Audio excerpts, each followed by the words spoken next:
Are you ready to become awesomer? Hello, everyone. My name is Umar. I'm your host on the No Limit Selling podcast, where industry leaders share their tips, strategy, and advice on how you can become better, stronger, faster. Just before we get started, I've got a question for you.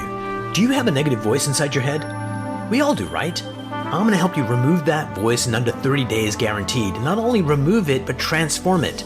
So instead of the voice that sabotages you, there's one that propels you to much higher levels of performance and success. There's a link in the show notes. Click on it to find out more. All right, let's get started. Hey everyone, welcome to another episode of the No Limit Selling Podcast. Today we have Sarah Arseneault with us. She's a realtor in Canada, Ontario, Canada. Welcome to the show. Hi, so great to be here. What's a nice girl like you doing in a business like this? Like, what did you do before real estate, and what enticed you to become a realtor? Yeah, so prior to real estate, I guess my kind of schooling background was marketing and communication, so business. Nice. So I was in the marketing world in downtown Toronto, kind of doing digital marketing. So kind of one element of what I do now as a realtor. So really just marketing and getting products and brands out there on a more national scale. Big city life, wanted to move back closer to home. So kind of, after a few, not careers, but, jobs, how you bounce back and forth when you're moving and you just have to, pay the bills for a while. I ended up settling down and starting my family. At that time, I was kind of in the safety field. So again, working with people, communicating with people in my community, long hours. I liked the job, but it just wasn't for me. I always had an interest in homes, helped my parents sell some things privately, things like that. So when I had or was having my first child, I guess, I thought I really don't want to go back to, the long hours, dealing with coordinating daycares, early mornings, and thought, maybe I should get into real estate, but I really didn't think the weekend work was for me. So at that point, I reached out to another friend realtor, and she kind of got the ball rolling. And I guess, as many, I'm sure, as you as well in your career, you guys kind of stumbled upon it. Nice. So in marketing, it's all about, branding and standing out. So there's a bunch of realtors. I mean, a bunch. So how did you define yourself, and how did you get your own voice and your own branding? Yeah, I think that's honestly one of my biggest fears, or it was right before I started. Obviously, I started, I guess, prior to all the COVID restrictions in the realtor world. Mm-hmm. So my initial fear was, hey, there's a lot of realtors. The market wasn't quite as busy back then either in terms of multiple offers and stuff. So I'm like, how, as a new mom, with at the time 8-month-old baby, am I going to get myself out there? I can't, knock on doors. I can't do any of that. Like, is this a good idea to be giving up, good money and good pay to be kind of adventuring into this world? So I think even prior to we were forced to be at home and sit down, prior to COVID restrictions, I was really forced to doing a lot of online marketing and differentiating myself in a different way, even to begin with, just because I couldn't always have that, face to face and jumping from coffee shop to door and every event, right, to meet people. So do you have a significant other? Yeah. My husband also works full time. So obviously we juggle. He's also a shift worker. So that helps me as well. But yeah, our schedules, especially with our kids, are all over the place. So what happened in terms of, honey, I want to give up my regular paycheck and I want to do this. What was that conversation like? And how did you guys manage that? Yeah, so I guess he's very supportive no matter what. He kind of has that career where he knew what he wanted to do. He got into it and he's happy, and that's the end of the day. Where I always had different ideas, of how to make money and, what my interests were. And this mutual friend that was a realtor and is my mentor definitely was already in that field, and he really respected her and her career. So when I talked to her, I actually was just proposing to be her admin. I'm like, well, I could stay at home, I could be an admin. Right. And that's when she's like, I'd love you to be my admin, but you need to be a realtor. You're smart, you have the skills. This is what you need to do. So that really, I think, eased his mind as well, because he's like, wow, this, top producing realtor thinks he'd be good at it, just try it. Right. So it was Nice. definitely something where it was like, well, we're going to have to budget, we've got a little cushion that we save, but it's something that you just have to dive into. And I think other realtors listening or those that are looking to get into it, it's really, you need that support, right? Because as you said, there's so Absolutely. many people in the field, even more have got into it in the last 2 years when the market was hot. If you don't have that support, the self-doubts, just even beyond your own self-doubts, kind of kick in, and it's not going to be an easy start. So, you can always sell a child too. There's always that, you got something to fall back on. Yeah, the terrible twos haven't got that bad yet. Close. But so how many transactions are you going to do this year? This year, I mean, the markets are very cyclical. Last year, I think, at about 30. So I'm Nice. hoping to do about the same. I'm happy where I'm at in my career. Obviously, always marketing and looking for more clients. But at this point in my life, I'm happy to work with my niche. I am happy to work with the clients I'm working with. And I'm not looking just to take anyone off the street because, as you know, not every client meshes as well. And I think that's important for people in the business or any business to remember too, is that you need to have your own clientele and know who you work well with. Brilliant. Did you step right into EXP or were you somewhere else and switched over? So my mentor was with EXP, which is kind of why I'm like, well, if you trust them, I trust them. That's kind of how it all started. Obviously, 3.5 years in, I know a lot more about it all now. So I'm very confident and happy where I am, especially, as I said, being a mom and juggling all this with young kids. I don't have the time to, be in the office all the time conversing with people. I'm good at my job. I love the world of the internet and marketing and things I do, but it works for me and my lifestyle to be able to get up and go, travel, work from home, and it's good cloud brokerage for that reason. Brilliant. So what were some of the challenges you faced when you came into the industry? Kind of list the first one and we'll talk about that and kind of move on. Yeah, I think the first is, and this is as any business owner, is just kind of your time management. So like blocking and figuring out what to do next. Brilliant. And so your mentor probably helped you kind of organize some of those things? Yeah, for sure. Between like training sessions and my mentor, my brokerage. But I think really at the end of the day, just like any entrepreneur, even if you're not in real estate selling, at the end of the day, it's you, right? It's you against you. Yep. And no one's going to be there when you're commission based to say like, here, let me hold your hand. I need to make sure you're working, X amount of hours a day, right? And I think that's basically one of many realtors or many entrepreneurs biggest downfall is if you can't manage your time, if you can't get your stuff done, you won't succeed.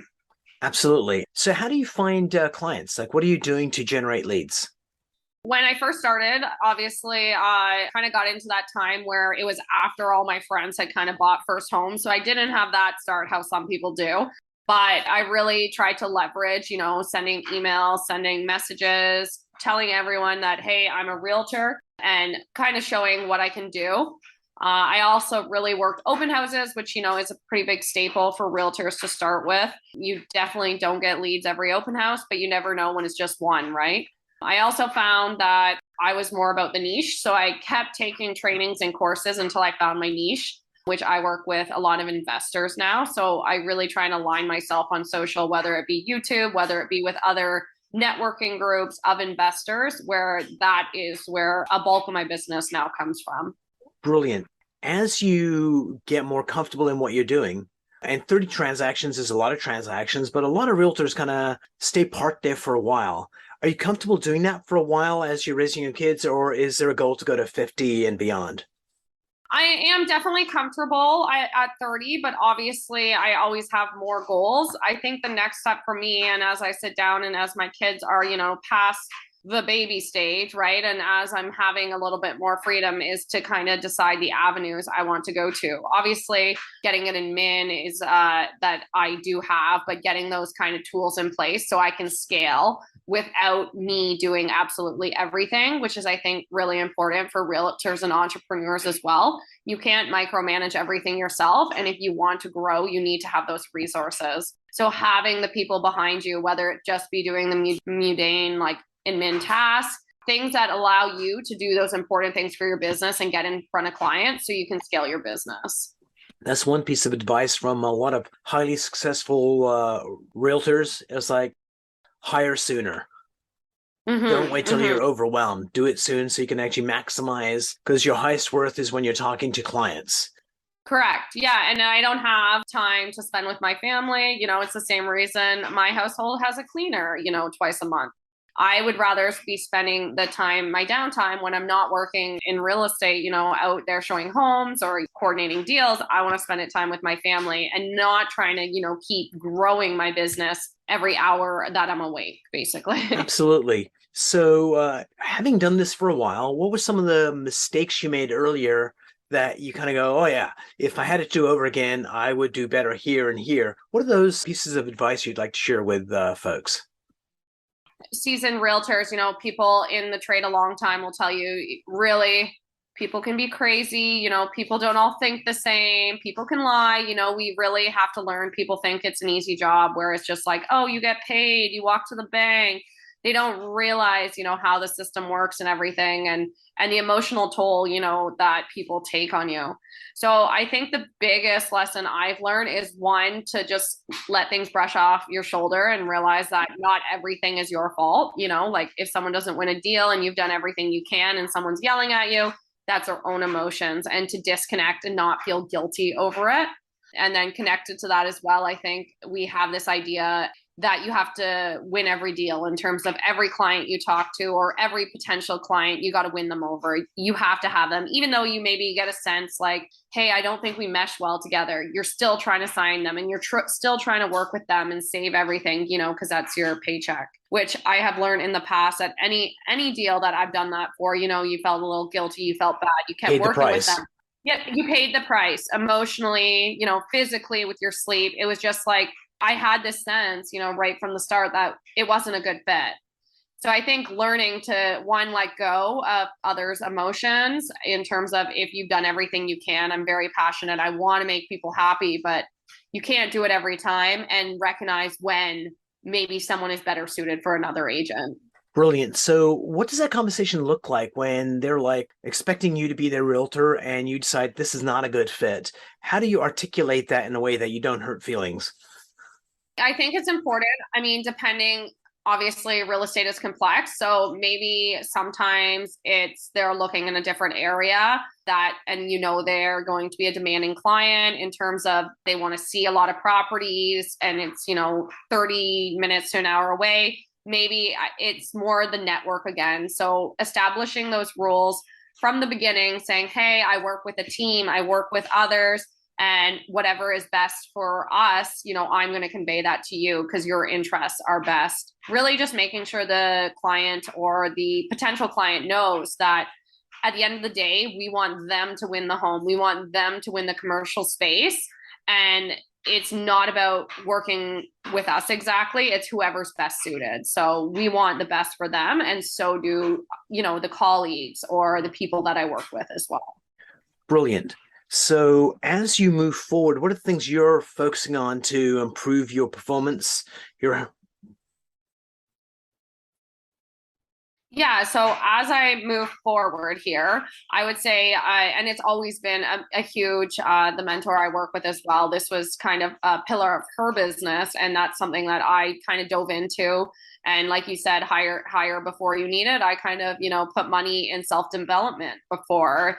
Not that I needed it, but, you didn't kind of always had that money coming into your business, but you were investing back into yourself anyways. So I'm a strong believer in that. I've done kind of Tony Robbins and various programs, but to make a commitment every year to do something besides just business. Also to reinvest in business in terms of trainings. As you know, social media, marketing, everything goes so quickly. Yes. You need to reinvest every year or every month and really just try something new. I mean, every training for realtors will say, do open houses, send out flyers, do this, do that. We need to try and get a place in the market where you're the niche. So try something, even if you say, hey, I don't think that's going to work. Put the money or put the time aside and at least try it. Yeah, I think that's another mark of successful people. They're always learning and always improving what they're doing and always questioning what they're doing. Yeah, and I agree because I mean it's easy to get in ruts of, oh, everyone door knocks or everyone does this.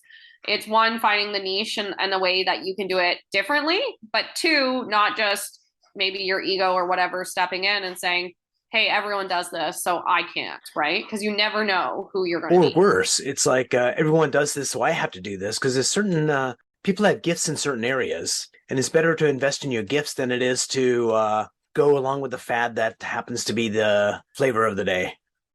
Definitely. And that's why there's niches, right? I know other realtors I work with that don't want to work with investors, right? Because they're always looking for private deals on the side. You know, like some people find that really stressful compared to, you know, like a first time home buyer or a family friend, where some people want to work with investors or commercial buildings only or whatever it might be. I think it's don't be afraid to cast your net smaller than always trying to obtain, you know, that mass market. Absolutely. I think, is if you can find your niche, you can get well known in that area and build a thriving business as opposed to being everywhere and being no one. And you can't please everyone. So I think that's if you know your market, you know, all those people align with you, whatever business you're in, that's where you need to stay, right? Unless you outgrow that and decide to change. But we can't be good at everything.